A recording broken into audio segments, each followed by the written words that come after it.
Hello, everyone, and welcome to the Digital Front Door. I'm Scott Benedict. For those of us that grew up in retail merchandising, the term inventory management systems, or IMS, refers to a series of software solutions that manage inventory visibility, forecasting, replenishment, and the optimization of inventory across business channels. Now, these systems are wonderful in that they improve a lot of processes, improve efficiency, and they enhance the overall merchandise management process by centralizing inventory data, supporting planning and forecasting decisions, and automate a number of critical tasks for both a retailer and a consumer brand. Now, as many retailers started and then grew their e-commerce businesses, separate and disjointed systems managed inventory for online sales and fulfillment of those orders from those systems which managed a retailer's brick and mortar store fleet. And like so many aspects of omnichannel retail, separate inventory management systems proved to be a real roadblock for retailers to truly achieve omnichannel integration, and it hindered both internal teams as well as consumers have good visibility to placement of inventory, the availability of products across the business. Now, one of the terms, or one of the firms that's at the forefront of innovation in helping retailers and consumer brands of all sizes mitigate and truly migrate to an integrative way of working and managing their inventory and their order systems is Nextuple, an Andover, Massachusetts-based software and services firm that helps retailers and consumer brands create and transform omnichannel order management systems in a number of exciting ways. Nextuple has in turn created a subsidiary firm called OnePint.ai, and that they help retailers leverage AI-powered demand forecasting, planning, and inventory optimization capabilities. OnePint focuses specifically on innovating inventory management systems, a critical component and underappreciated piece of a broader retail technology stack. And their Chief Business Officer, Anshuman, Jaiswal, and their CEO, Pattathil, joining us today in our studio here in Northwest Arkansas. And gentlemen, welcome. We're so happy to have you both with us today. Welcome to Northwest Arkansas. Thank you, Scott.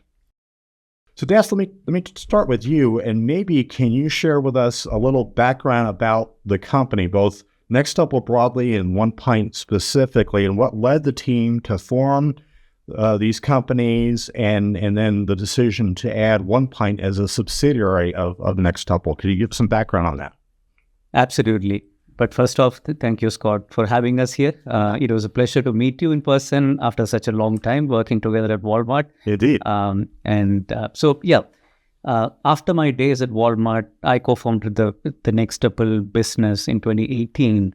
And, we were focused really on microservice-based solutions for retailers and B2B businesses.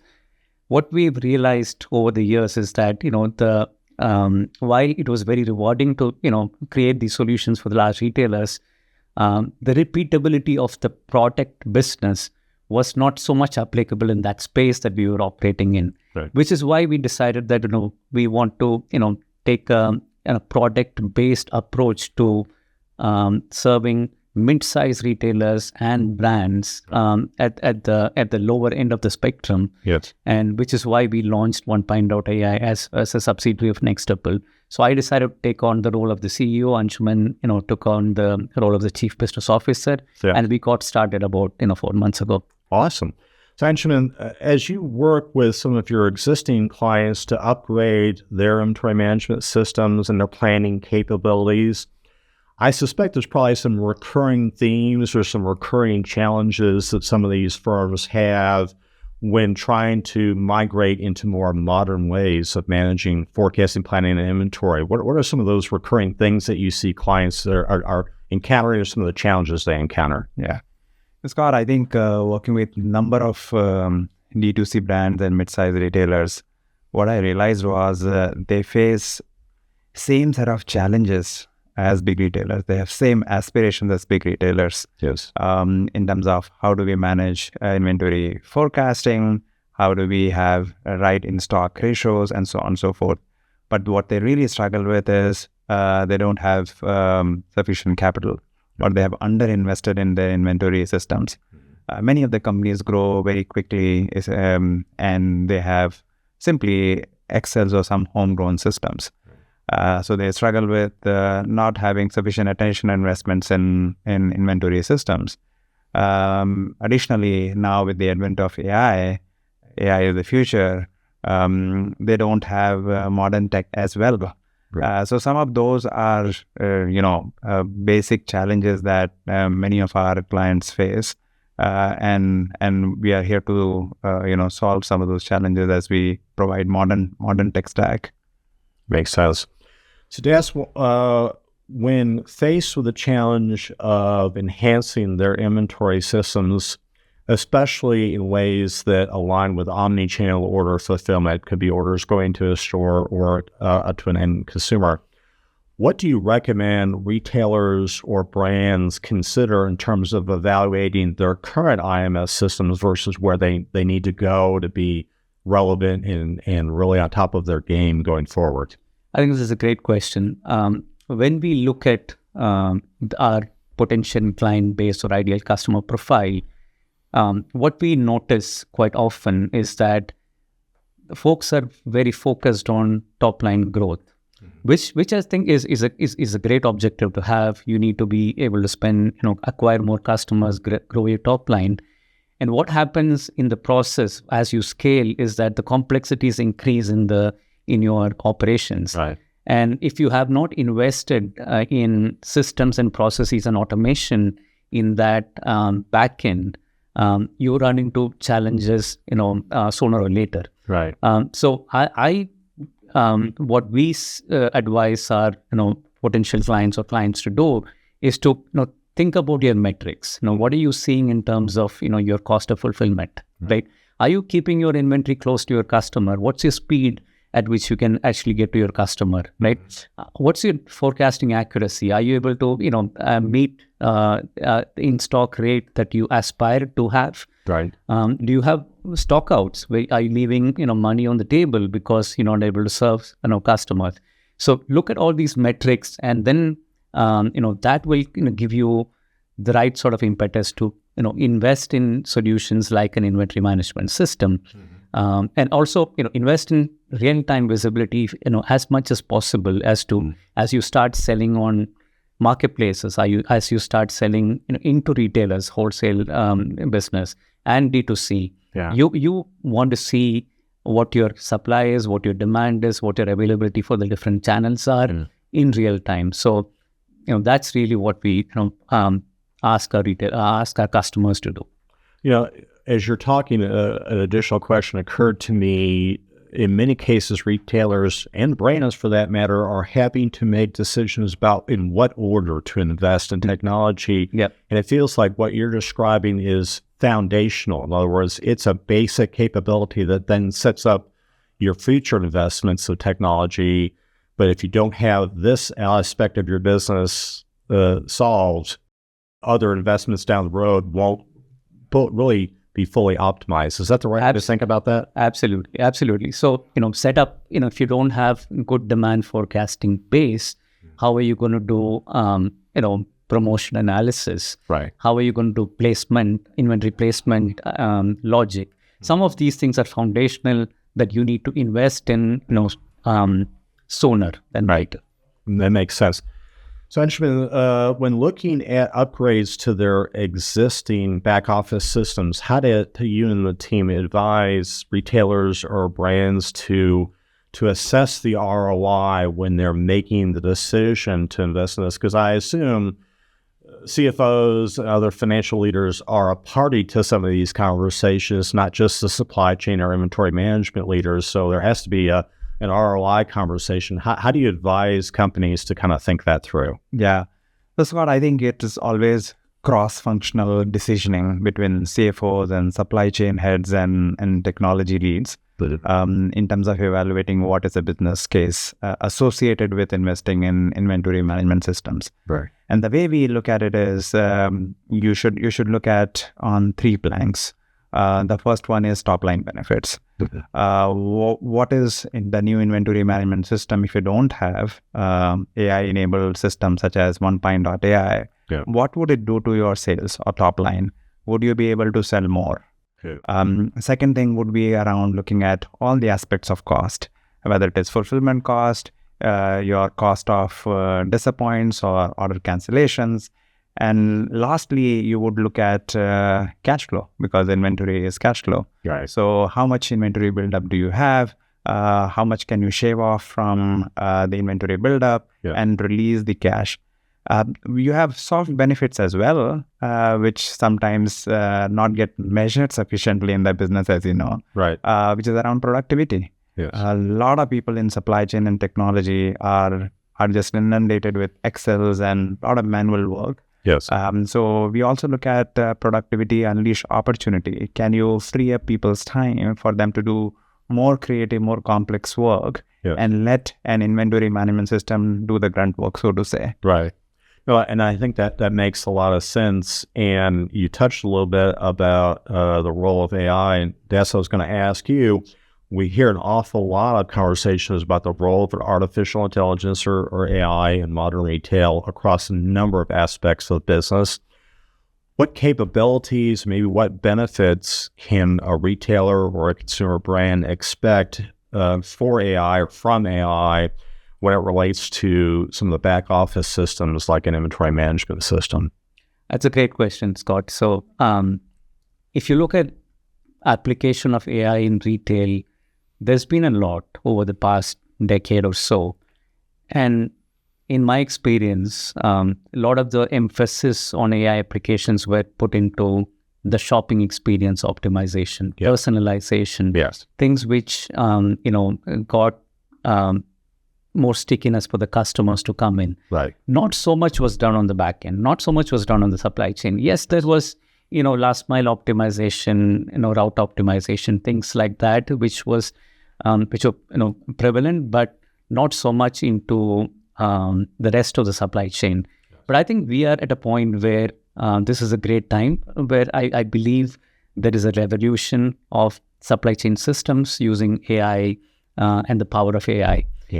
Where we see opportunities are, if you are a mid-sized retailer or a brand looking to get an accurate picture of your demand and the forecast your demand, there are a series of applications from time series forecasting to neural networks that can help you with that forecasting. Now, AI can even intelligently figure out, for certain categories of items, what algorithm applies.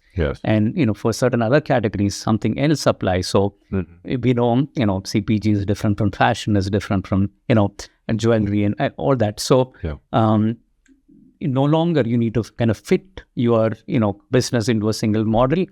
The system is able to figure out, tune, tweak, and actually give you the right forecasting algorithm. So that's only one part of it. Once you have the forecast, you need to figure out, how do I buy? What's my supplier lead time? What sort of confidence do I have in that?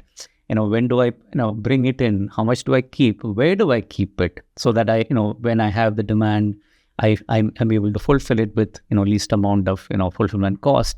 That's another aspect of it.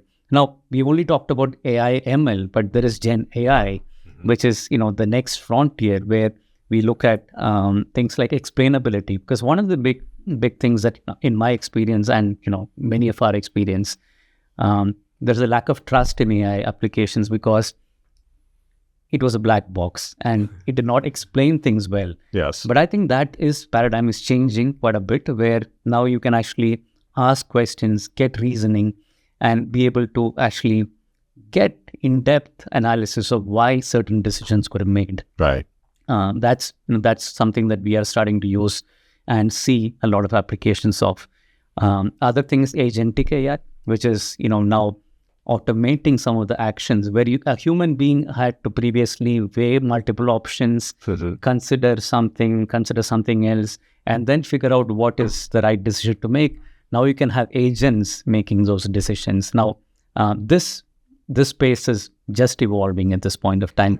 And now you can probably see forecasting agents talking to inventory placement agents, talking to maybe pricing agents, and collaborating to make optimal decisions for clients. So I think it's a very exciting space, and I am, super excited to be, operating in this, in this time. Yes. With AI. Well, and I have to tell you both that my perspective as a former buyer is that buyers in many cases work collaboratively with their inventory management team and their planners and forecasting teams, and more retailers have those separate roles within their merchandising team. But it felt like in so many cases there was this tendency to the point that you made earlier, Das, to keep using legacy systems that weren't broken and were good enough. Yep. And now it feels as though table stakes require both retailers and brands to make these investments if they're going to keep up. And that probably the pandemic showed some holes in their way of operating that require more sophisticated solutions. Is that the right way to think about that? Absolutely. I think the pandemic and the supply chain disruption that happened afterwards, yes, kind of opened many people's eyes in terms of how do you be more agile, in planning your supply chain, planning for inventory, how do you react to exceptions, and some of those things. We see that, day in and day out. Okay. So in terms of some of the customer-facing aspects of inventory and inventory management, what are some of the common challenges? And I think this is retailer specific, although brands certainly play a role in that. And how can the investment in a more advanced and more sophisticated IMS really make the customer's experience better, in addition to obviously optimizing the business benefit for the retailer? What does the customer see when you do a better job of leveraging this technology? I think, Scott, that's a good question, because everything starts and should start with customer in mind. Yeah.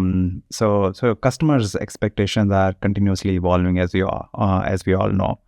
I think the number one need from customer standpoint is, do I get reliable experience across the channel that I'm shopping? I'm shopping at Walmart Marketplace, Amazon Marketplace, my retailer's website, RSS stores. So sort of providing that reliable experience really depends on whether you have unified source of truth for inventory, so that you can serve all of your inventory channels. Right. So that's number one. The other aspect is, can you help me deliver accurate promise? Yes. Because when I do shop, I expect my package to arrive at a certain time. Do I get accurate promise from you? Yes. So that's the second need. And the third need would be, I want personalization of experiences. You should have data, and you should know me better than anybody else, and so that you can serve personalized experiences to me. So those are the three ways customers experience how good or bad of an inventory management system you have. Yeah. And it is continuously shaping and evolving. So you have to be at the, as brands and retailers, you have to be really at the cutting edge of the frontier. Yeah. To serve your customers as best as you can. As you were talking about that, one of the things that occurred to me is that it's not just important to have the right overall inventory, but for that inventory to be placed in the right location. And the signals that a retailer or a brand get aren't just, this is what overall demand is, but it's also this location, this store, this fulfillment center, this delivery center. That's almost as important to the customer experience that you were just talking about as tracking and planning the overall demand. Is that the right way to think about that? Yeah, no, absolutely. Because which customer does not want convenience and speed? Yes. Right. So I haven't met one yet. Yes. that's part of the value delivery. So what inventory you have? How much do you have? Do you have any stock outs? All of those have to be managed. At the same time, where do you place, so that you you could optimize on speed and cost equation as well. Absolutely. So one of the things that I have seen both while I was still working in retail and now in my role as a consultant is that introducing any new system or new technology or new tool requires the company that has that technology to train their associates to use it and to be effective, to get the full value out of that. In terms of training either new employees as they come in or existing employees as they implement a new system, what have you and the team learned about maybe some of the best practices for training either the retailer or the brand's team to implement a new system? And is that kind of a one-time issue, or is that training and optimization of your personnel something that happens over time? Yeah. So Scott, I think, we at OnePint.ai don't treat technology implementation as technology implementation. We treat it as business outcome delivery mission. Right. So that's foundational. Yeah. And the way we think about is training should not be an afterthought. Bless you, because that hasn't always been my experience, and that's part of why I asked you that question. Yeah. Is that in many cases it's the technology. Here's the keys. Have a good time with it. Right. And if you don't teach the team how to use it, you don't unlock the full value, right? Yeah, exactly right. So what we essentially do is to embed training from get-go, the user training, the decision makers who needs to be trained as well, because now you are getting Gen AI as well. So some of the things that really has worked well at OnePint.ai is thinking about training as part of the change management, because people are either moving off Excel or some homegrown system or some legacy systems, so they require that change and support.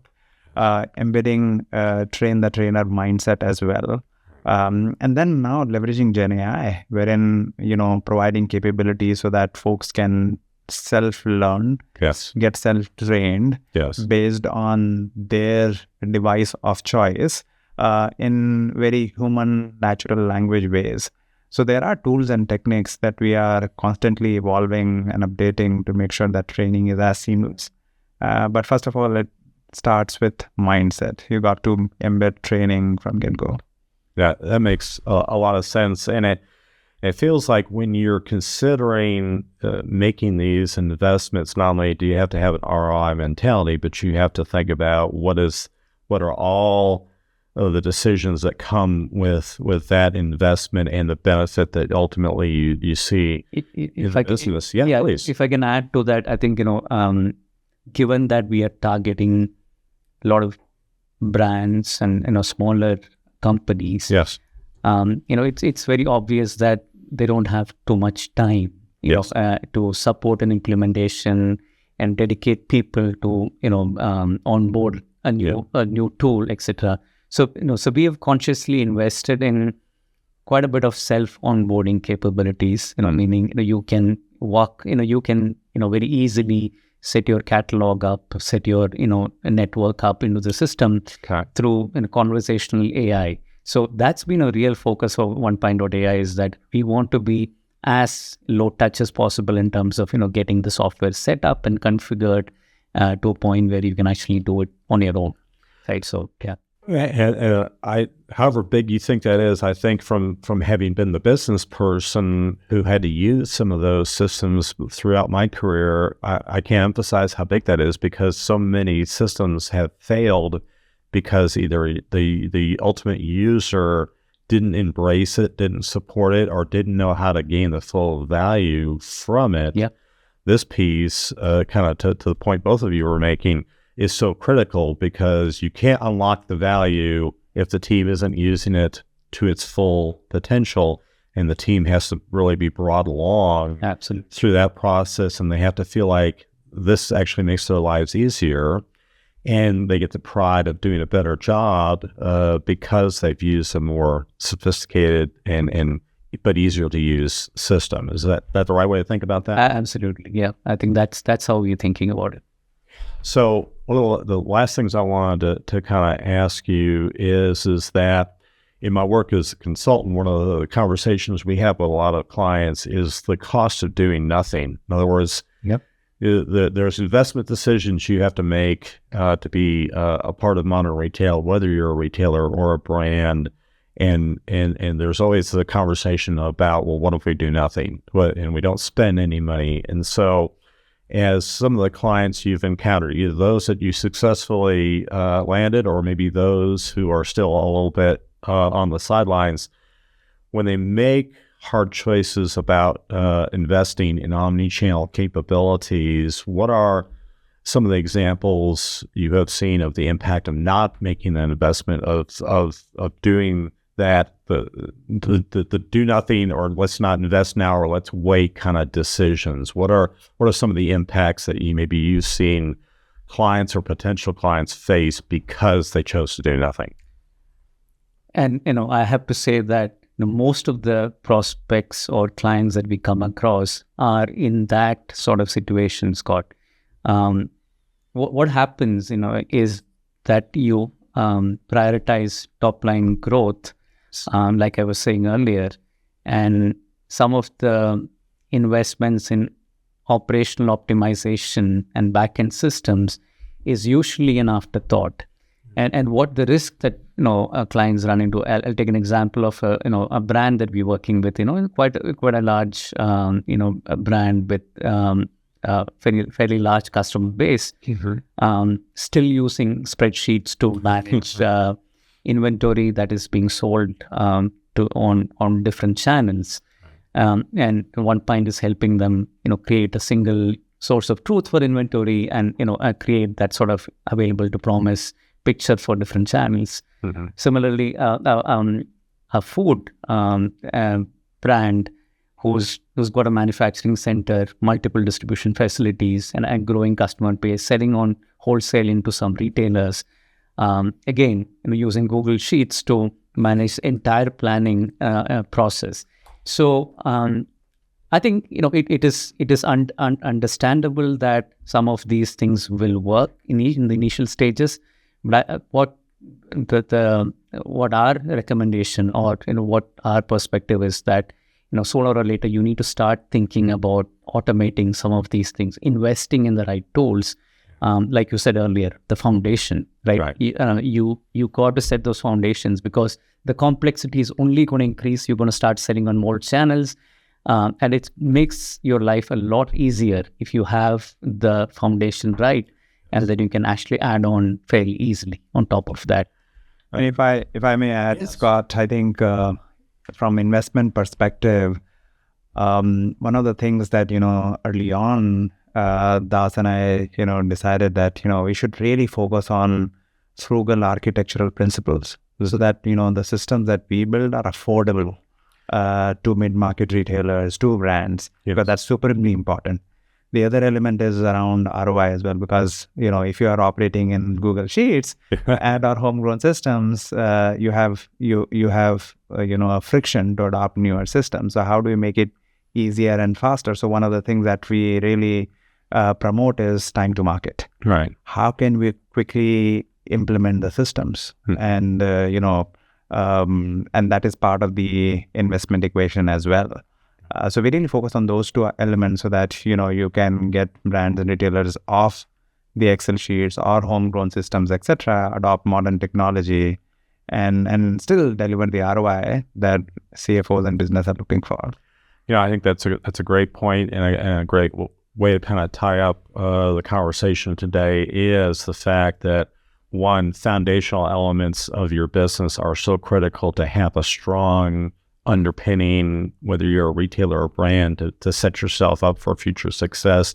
And this time to market thing, I think, is critical because so many of us in our past lives, particularly the e-commerce part of my career, I saw that convincing senior leaders to invest not only significant sums of money, but development hours and time to where the benefit isn't seen for years instead of months or weeks is part of how you get no's or maybe later's. In that really should be yeses. Let's get going now and let's get that whole ROI benefit as quickly as we can. So fascinating stuff. Gentlemen, thank you both for joining me today. At a time when omnichannel retailers continue to explore ways to best position their companies for success with some core operational capabilities, it's clear that inventory management systems are that foundational element of a broader transformation of a retailer or a consumer brand's back office infrastructure. From forecasting to stock replenishment, from distribution center flow to real-time store inventory accuracy, a high-performing inventory management system can really dramatically influence retail outcomes, both for the brand, the retailer, and ultimately for the consumer. As retailers navigate which technology bets to make, it feels like IMS is really a key cornerstone capability, a foundational capability to build a smarter, faster, and more resilient omnichannel business. And so it feels like this is an important topic. And gentlemen, thank you both for joining us today. Thank you, Scott. Thank you. For the Digital Front Door, I'm Scott Benedict. Thanks for joining us.